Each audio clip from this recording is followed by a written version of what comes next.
In days gone by, in the 1800s, the mighty Rangitikei River separated Mangaweka in the west from the districts of Kawatau, Ruahine and Rangiwahia to the east.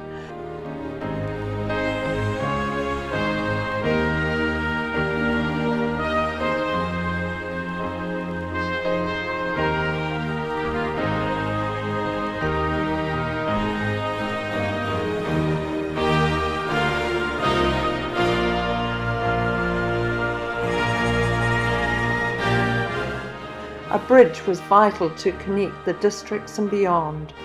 In 1895, a cage suspended on a wire cable was put in place to transport people and goods across the river, but this was obviously inadequate to cope with the growing industries of forestry and agriculture and providing a vital connection between the growing Manawatu and Rangitikei districts.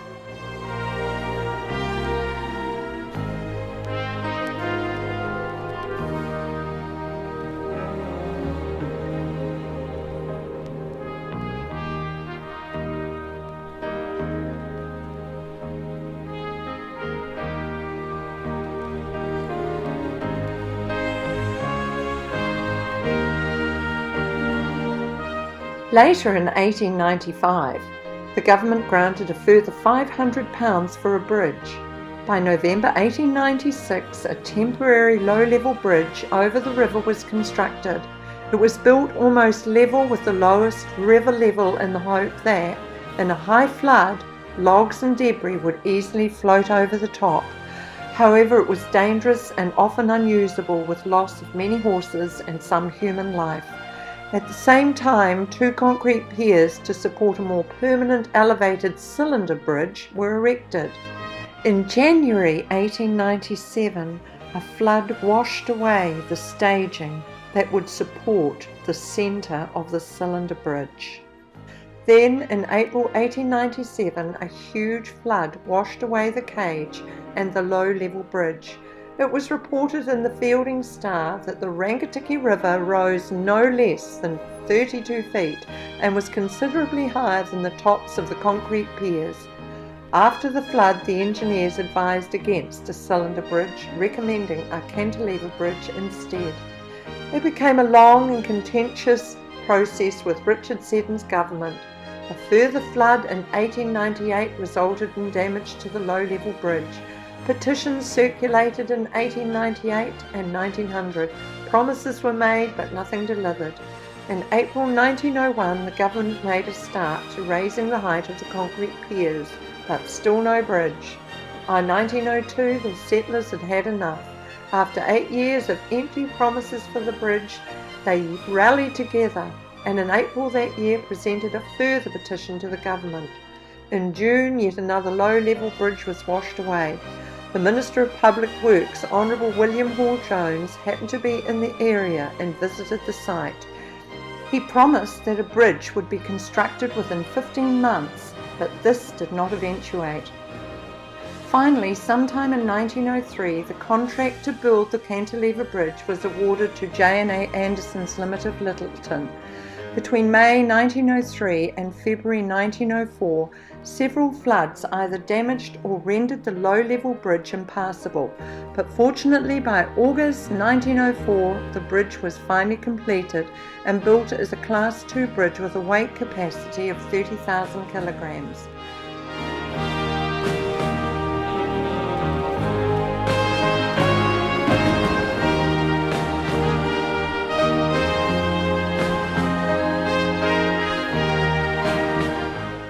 Huge piers measured about 50 feet in height. It was an engineering feat for the 1900s. It was initially open for horse traffic. Then, on the 12th of September 1904, the bridge was open to vehicle traffic. It was able to take the weight of cattle herds. Little did those of that time realise that one day in the future big trucking units would use the bridge as well. And so the Rangitikei River was conquered. The bridge allowed all traffic to cross in complete safety. An official opening was arranged, but probably due to cold, wet conditions, it was decided to wait until warmer, more pleasant weather. There was hope that it may have happened in November, when a parliamentary visit by Premier Dick Seddon and Minister of Public Works was planned to open the main trunk line between Mangaweka and Taihape.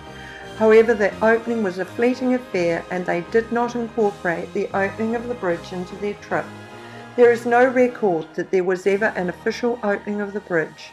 The low-level bridge remained in place but was eventually washed away. However, at least from that time on, the bridge became the gateway to the northern Manawatu. Over the next 100 years, and with no weight restrictions, fully loaded truck and trailers, etc., were able to traverse the bridge. Unfortunately, due to concerns about its safety, the weight restriction was reduced to 6,000 kilograms in 2016. Vehicles any larger than medium-sized motorhomes could no longer cross the bridge. In the last 10 years, the growing tourism industry has seen a big increase in the number of vehicles, motorcyclists and cyclists using the bridge to enjoy the beautiful drive into Manawatu along the Manawatu scenic route.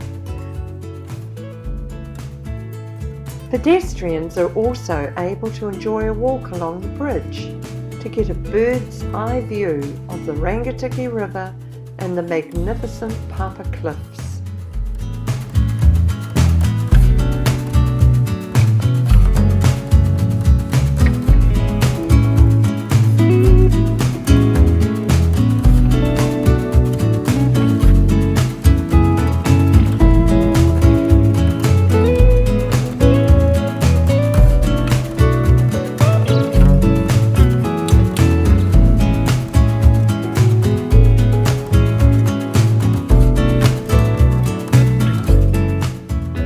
But unlike most bridges throughout the country, Mangaweka Bridge had never been honoured with an official opening. Fortunately, the enthusiastic Mangaweka Heritage Group decided to put things right and diligently planned an official opening. So on Saturday the 7th of March 2015, just over 110 years after the opening was supposed to have occurred, the official opening of the Mangaweka Bridge finally became a reality. Some 300 people turned out on that glorious autumn day to celebrate the historic event hosted by Rangitiki Councillor Richard Aslett. Both national and local government representatives were present, including Member of Parliament Ian McKelvey, Rangitiki Mayor Andy Watson, and MDC Councillor Steve Belsky, who all delivered congratulatory speeches.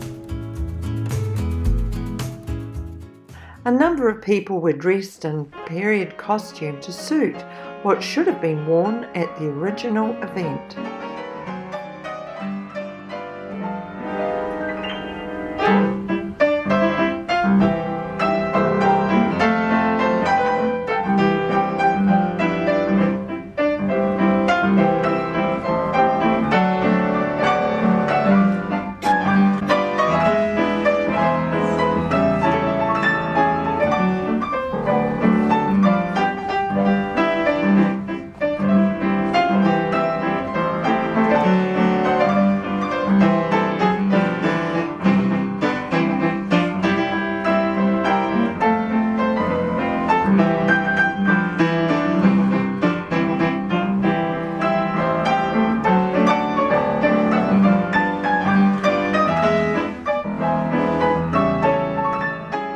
Then the moment arrived to see the town's current oldest resident, Dulcie Craiger, cut the ribbon to declare the bridge open. Roll on the drums.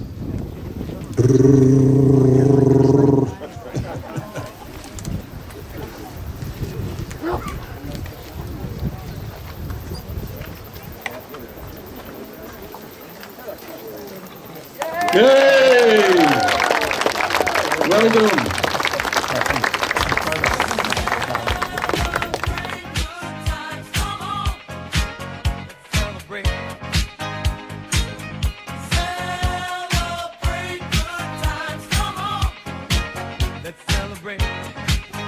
There's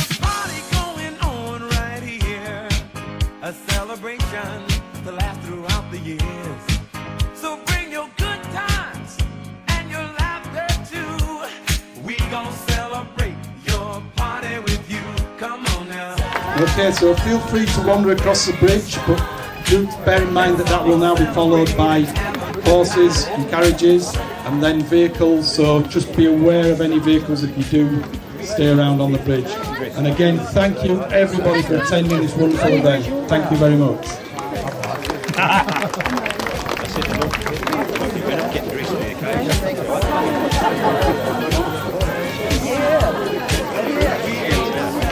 After the opening, the crowd walked across the bridge, followed by various forms of transport that may have used the bridge from its earliest time.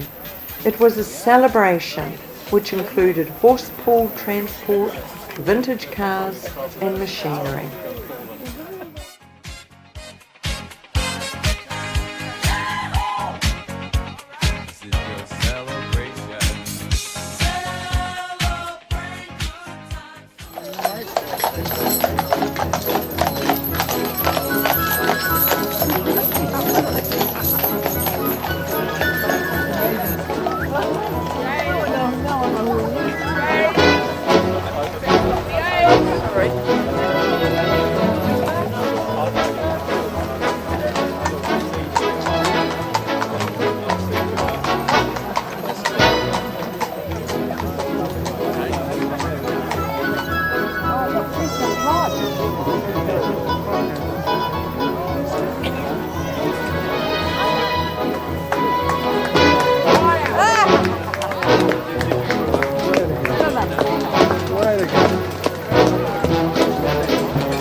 Young Johnny still has an Oldsmobile and he loves the beautiful girl.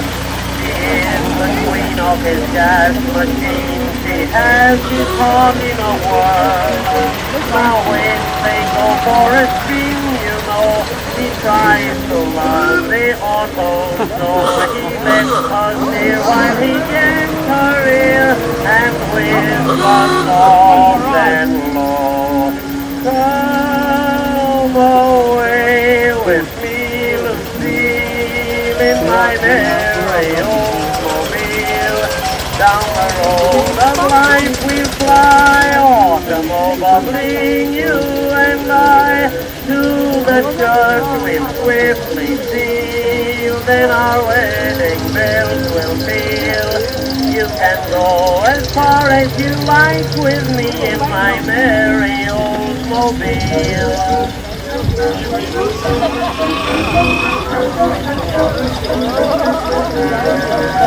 They love to park in the dark old park as they go flying along. She says she knows why the motor goes, the sparkers awfully strong.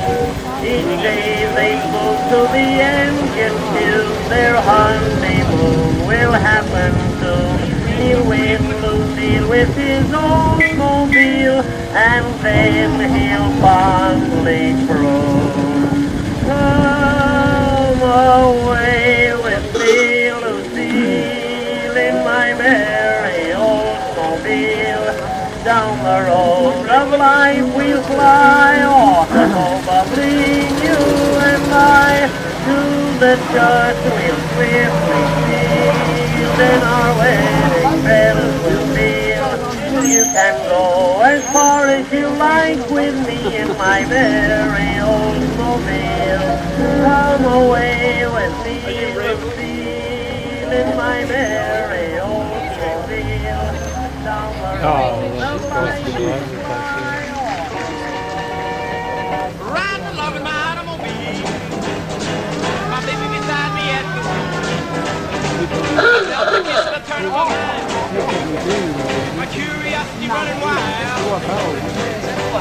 Playing the radio.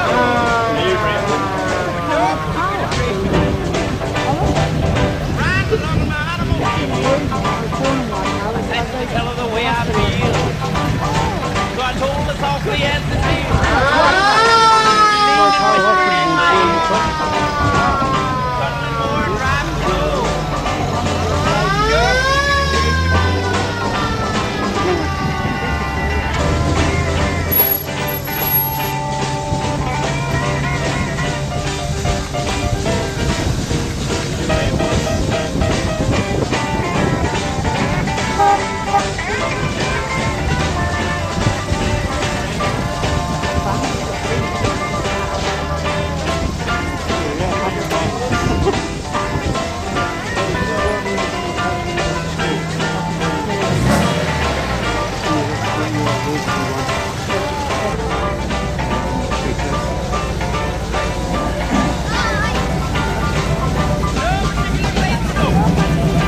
wow.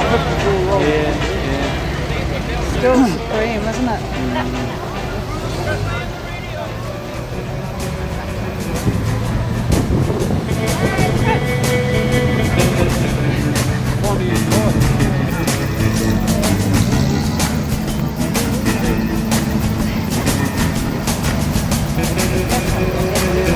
Can't beat the old bridges. Big car park down here.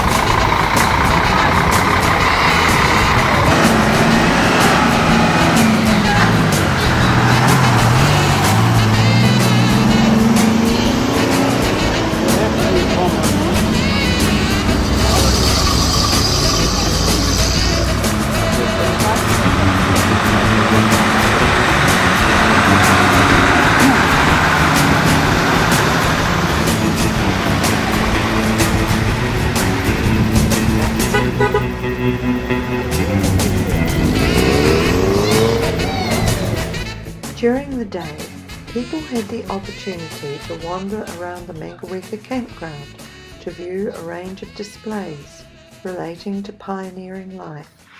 There was plenty to eat, picnics, games, machinery, and arts and crafts to view.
Many took the opportunity to take a closer look at the magnificent vintage cars parked on the field behind the camping ground.